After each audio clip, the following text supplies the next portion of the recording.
now let us consider the social factors that contribute to the crises in Black America. Here you have a people who were kidnapped from their native land, taken on a westerly course, packed like sardines in a ship, abused physically, emotionally, sexually for hundreds of years, oppressed for hundreds of years, robbed of their own culture, norms, and etc. Then these people were released from their enslaved condition, and the only whites that we had contact with at that time were considered the redneck white.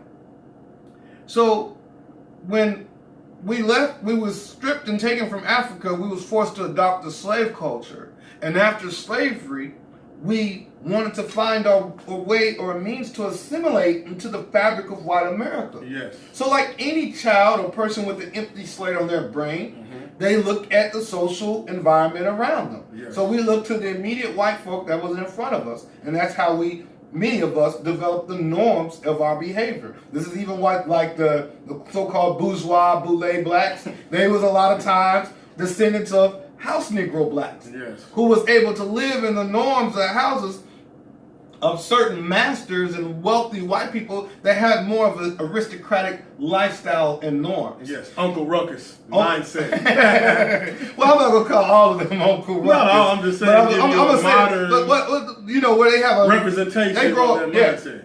Uncle Ruckus.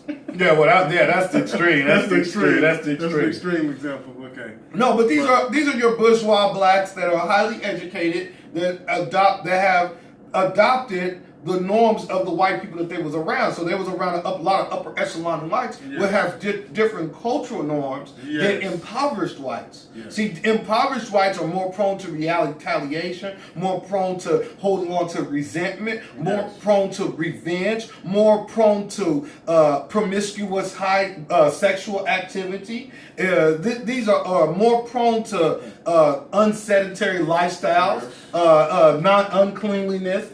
All norms that we end up adopting. Poor white or redneck whites at that time was prone to drinking.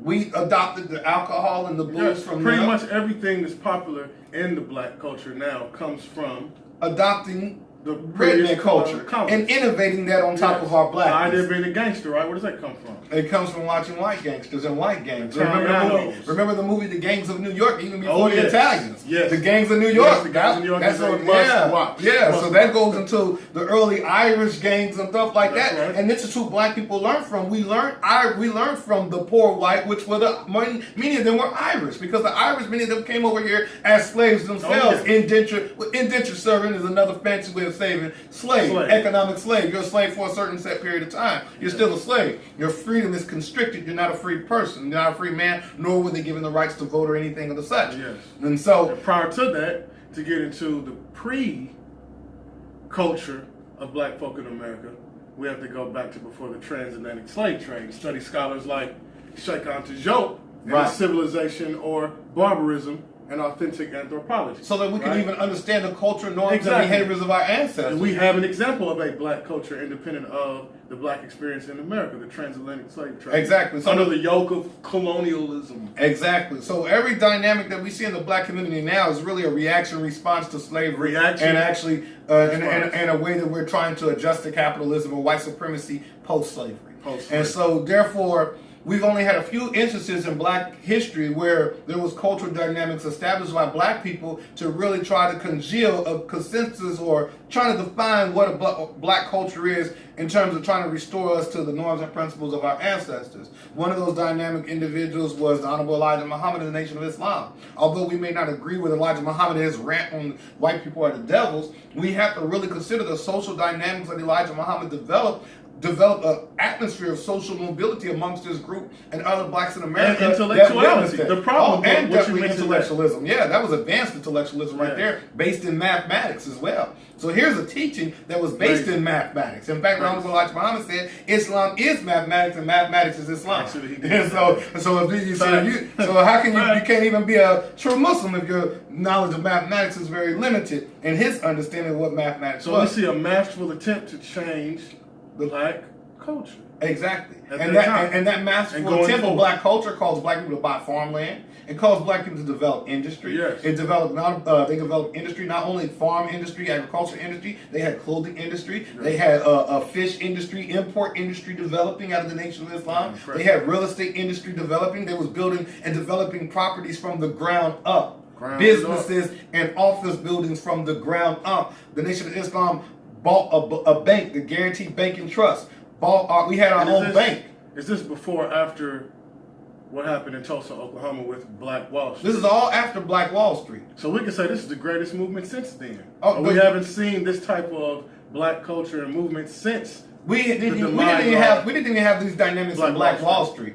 Black Wall Street wasn't even developed in terms of industry. Elijah Muhammad was developing industry where you own the beginning, middle, and end of a project. For example, when he bought a farm, he not only bought the farm, he bought the tractors, the trailers, and bought it all outright. He also bought the trucks to transport the goods, and he also opened up the grocery store to sell the goods, and he also had the processing plant to process the stuff. So isn't this, in a sense, the fulfillment of Marcus Garvey's vision? Oh, it definitely was a fulfillment of Garvey's vision. Garvey was one of the first people that gave us the call to independence and self-reliance, but he was neutralized in his efforts and died before he could ever achieve any real obtainable results. And so therefore he was deported, and that caused a big division and everything. And pretty much after he was deported, this whole movement began to fall out. I just realized the Garvey movement is still alive today, but we don't hear much about it. No. And so since Elijah Muhammad's time, the Nation of Islam and that culture has become different than what it was in his day and time. And so it's going to take similar cultural dynamic and social dynamic like that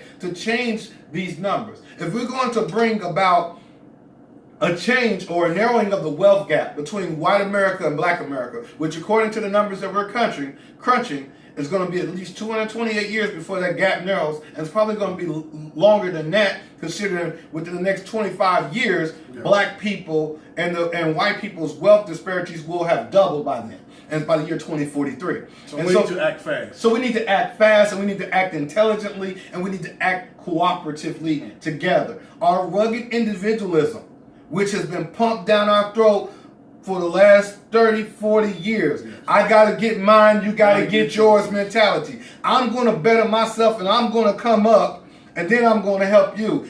Has that worked for us in the last 30, 40 years? How many black doctors, lawyers, psychologists, and engineers do we have? We have black people that are making $500,000 a year or better all throughout America. I can show you on the north side of Indianapolis mansions, and there's black families that's living in that. It's a suburb of, a subdivision of mansions. $1 million houses, and there's black families living in there. And I'm awestruck, like, how did they get there? Yeah. Because being a ghetto boy like myself, all I know is get about 5 kilos and I can get it. Get 100 pounds of weed and I can get it. Go pull a kick door and a few licks and I can get it. I don't know how this black man is rolling in a Maybach. I don't understand how he got that. That's a serious disconnect. That's a serious disconnect. There's a mystery there between you and the ghetto, a black boy with ambitions and dreams, and so-and-so in Geist or Zionsville, and this black man is alien. This black woman is alien to you. Exactly. How did they get there? We don't even know how he got there. We don't know how. We can't even imagine. Which could lead to resentment. It could lead to resentment, especially if you're in a survival condition. You could learn a lot of times you think in terms of negative comparisons. You got this and I ain't got that. And then if you were that rugged individualism. Exactly. And a crony capitalist society. On both parts. Because the one that's impoverished is looking at like, man, I'm gonna have to hit a lick on him. And the one that's they got the money is like, oh, look at them, like they'll stay over here. Open carry. Yeah. And so this rugged individualism is stifling the growth of our people. The lack of a positive cultural norms is stifling the growth of our people. So we have to come up with better solutions that's based off the numbers. Religion is not going to save us. We've had religion for the last 100 years in black America. Actually, religion is just that. We can intellectualism. We got a lot of black religious preachers out there, but we see what the preachers leading us to. We got a lot of black ministers out there and imams out there, but we can see what they're leading us to. They lead us to church, they lead us to God. All of these are beautiful dynamics to create civilized people in society. But not enough. But not enough, because religion is only one aspect of human social development. And how do we know that's not enough? Because there's a church and mosque everywhere, from the suburbs to the ghetto. Yet the collective condition of black folk hasn't changed. Hasn't changed Much. At all. exactly. And So as you can see, we got cut off because we went over our time limit. We were so passionate about what we were talking about, and we have more episodes on the way. Stay tuned. Desmond Wood, Mind Elevation Nation.